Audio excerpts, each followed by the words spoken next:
तो तारीख है 3 अप्रैल 2026। ईरान के साथ युद्ध पहले से ही चल रहा है और तभी एक बहुत बड़ी खबर आती है कि अमेरिका का एक लड़ाकू विमान ईरान में मार गिराया गया है। ये कोई मामूली घटना नहीं है, बल्कि ये इस युद्ध में एक नए और काफी खतरनाक मोड़ का इशारा कर रही है। और देखिए, जो विमान गिरा है वो कोई छोटा मोटा प्लेन नहीं था।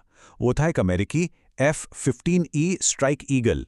ये वो लड़ाकू विमान है जो दुश्मन के इलाके में बहुत अंदर तक जाकर हमला करने के लिए जाना जाता है। इसे दक्षिण पश्चिमी ईरान के ऊपर गिराया गया और ईरान ने अपने दावे को पक्का करने के लिए मलबे की तस्वीरें और वीडियो भी जारी कर दिए हैं। एक बात यहां समझना बहुत जरूरी है कि ये कोई ड्रोन नहीं था। जब से ऑपरेशन एपिक फ्यूरी शुरू हुआ है, ये पहला ऐसा अमेरिकी विमान है जिसमें पायलट सवार थे और जिसे दुश्मन ने मार गिराया। यह अपने आप में एक बहुत बड़ी बात है, जिसका असर सिर्फ सैन्य योजनाओं पर नहीं बल्कि सीधे सीधे सैनिकों के हौसले पर पड़ता है। तो जाहिर है, जब भी ऐसा कोई विमान गिरता है तो सबसे पहला सवाल यही उठता है कि उसमें बैठे लोगों का क्या हुआ। इस F-15E में 2 क्रू मेंबर्स थे और उनकी कहानी इस पूरी घटना को और भी ज्यादा तनावपूर्ण बना देती है। यहां पर दोनों पायलटों की किस्मत बिल्कुल अलग अलग मोड़ लेती दिख रही है। एक तरफ तो एक कामयाब रेस्क्यू ऑपरेशन की खबर है, तो वहीं दूसरी तरफ एक गहरी अनिश्चितता और एक बड़ी तलाशी का माहौल बना हुआ है। तो अच्छी बात यह है कि अमेरिकी सेना ने एक बेहद खतरनाक रेस्क्यू मिशन के बाद एक क्रू मेंबर को सुरक्षित निकाल लिया। लेकिन कहानी का दूसरा पहलू भी है।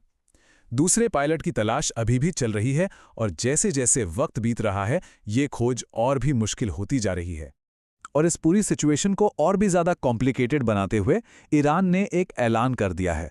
उन्होंने अपने नागरिकों से, खासकर उस इलाके के खाना बदोश और गांव वालों से कहा है कि वो पायलट को ढूंढने में मदद करें और बदले में एक बहुत बड़े इनाम का वादा भी किया है। जाहिर है, इससे दूसरे पायलट के लिए खतरा कई गुना बढ़ गया है। लेकिन ये जो F-15E गिराया गया है, इसे अकेले में नहीं देखा जा सकता। अगर हम पिछले कुछ हफ्तों पर नजर डालें तो ये साफ दिखता है कि ये अमेरिकी सेना के बढ़ते नुकसान की एक बड़ी तस्वीर का हिस्सा है। ये हमें युद्ध की असली कीमत दिखा रहा है। चलिए जरा पीछे चलते हैं। 12 मार्च को इराक में एक KC-135 टैंकर क्रैश हो गया, जिसमें 6 अमेरिकी सैनिकों की जान गई। उसके ठीक एक हफ्ते बाद 19 मार्च को एक बहुत ही एडवांस्ड F-35 जेट ईरानी फायरिंग में बुरी तरह डैमेज हो गया। गनीमत रही कि पायलट उसे वापस बेस पर लाने में कामयाब रहा। और इन बड़ी घटनाओं के अलावा अमेरिका के 12 से भी ज्यादा MQ-9 रीपर ड्रोन गिराए जा चुके हैं। ये ड्रोन निगरानी और हमलों के लिए अमेरिकी रणनीति की रीढ़ की हड्डी माने जाते हैं। मतलब इतनी बड़ी संख्या में इनका गिरना ये बताता है कि ईरान का एयर डिफेंस सिस्टम अब पहले से कहीं ज्यादा मजबूत और असरदार हो गया है। तो इन सब घटनाओं के बाद सबसे बड़ा सवाल यही उठता है कि भाई अब आगे क्या होगा। जाहिर है, इस F-15E के गिराए जाने के बाद अमेरिका पर दबाव बहुत ज्यादा बढ़ गया है और उसे अब कई मोर्चों पर एक साथ सोचना पड़ रहा है। इस वक्त अमेरिका के सामने 2 बड़ी चुनौतियां खड़ी हैं। पहली और सबसे जरूरी, अपने दूसरे पायलट को किसी भी कीमत पर हर हाल में सुरक्षित वापस लाना, और दूसरी, इस हमले का जवाब कैसे दिया जाए।